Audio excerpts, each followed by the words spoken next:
Les larmes, c'est peut-être une grande forme d'authenticité. On peut pas être plus authentique que quand on pleure. Hello, c'est Silto et je vais vous raconter le jour où j'ai compris que j'étais très sensible. Moi, en vrai, depuis que je suis toute petite, j'ai remarqué que je pleurais beaucoup. Je ressentais tout très fort. Et je pense, comme tous les enfants, on nous apprend un peu à ne pas pleurer. Donc j'ai un peu grandi en ayant honte de ça. Et puis, c'est toujours revenu, quoi. Je suis comme ça. J'ai peut-être un peu plus d'eau dans mon corps que d'autres personnes, je sais pas. En tout cas, mes yeux débordent plus vite. Et en fait, en grandissant, j'ai compris que je pleurais plus que la moyenne parce qu'on me l'a souvent dit, mais en rigolant. Et maintenant, c'est un peu un running gag et ça m'a permis de me rendre compte que c'était ok. Quand j'étais au collège ou au lycée, j'avais toujours très hâte de rentrer chez moi pour laisser sortir mes émotions. Je me disais trop bien, j'ai trop hâte de rentrer, faire mes devoirs, dîner et monter dans mon lit et pleurer un bon coup. Mais j'étais pas forcément triste, juste vraiment laisser sortir tout ce que je ressentais à l'intérieur. Mais en grandissant, j'ai eu plus d'anecdotes où tu regardes un film avec tes amis et toi tu pleures et personne pleure et d'un coup t'es genre...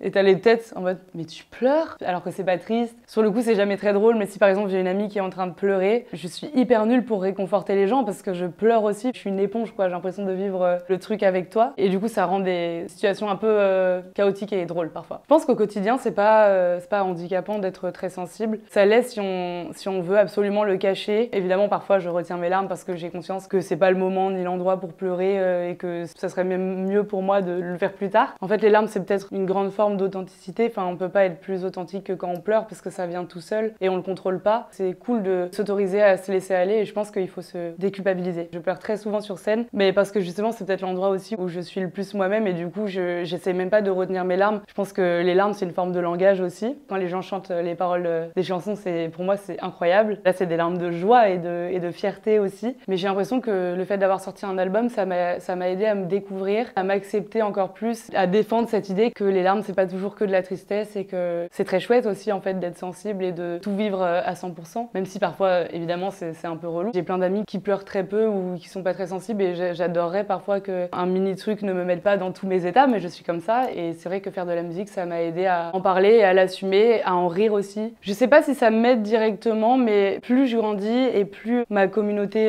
grandit et vieillit en même temps que moi, je sens quand même un échange de plus en plus sain et je sens comme une espèce de sororité où même si on se connaît pas vraiment dans la vraie vie, on a toujours des échanges sur les épreuves de la vie. Ça fait du bien justement d'en parler et de se rendre compte que je suis pas seule et qu'on est plein dans ce cas et d'en parler. Franchement, depuis que l'album est sorti, j'ai reçu beaucoup de messages très longs et très mignons qui honnêtement me donnent la larme à l'œil à chaque fois. C'est des messages qui disent que c'est un album qui leur a fait du bien et moi je suis trop contente parce que c'est un album qui m'a fait du bien à moi en premier, mais si ça peut faire du bien aux gens qui l'écoutent, c'est encore mieux. Mon premier album, Philacrymal, vraiment pour une fois j'avais envie de ne pas accorder trop d'importance au regard des gens et j'avais envie de m'amuser, de me sentir libre. Donc il y a vraiment 15 chansons, il y a une chanson où je suis un peu en train de m'essayer au rap, il y a une chanson qui s'appelle Mama Mama Mama Mama Mia parce que c'est vraiment une chanson de comédie musicale, il y a des chansons plus réfléchies comme Fière de ta mère où j'évoque le fait que je sais pas si j'ai envie d'avoir des enfants dans ma vie ou pas et je pense que c'est un sujet très important en tout cas pour ma génération. C'est vraiment toutes les pensées d'une jeune femme de 27 ans. En tout cas j'ai très hâte de pleurer sur cette belle tournée,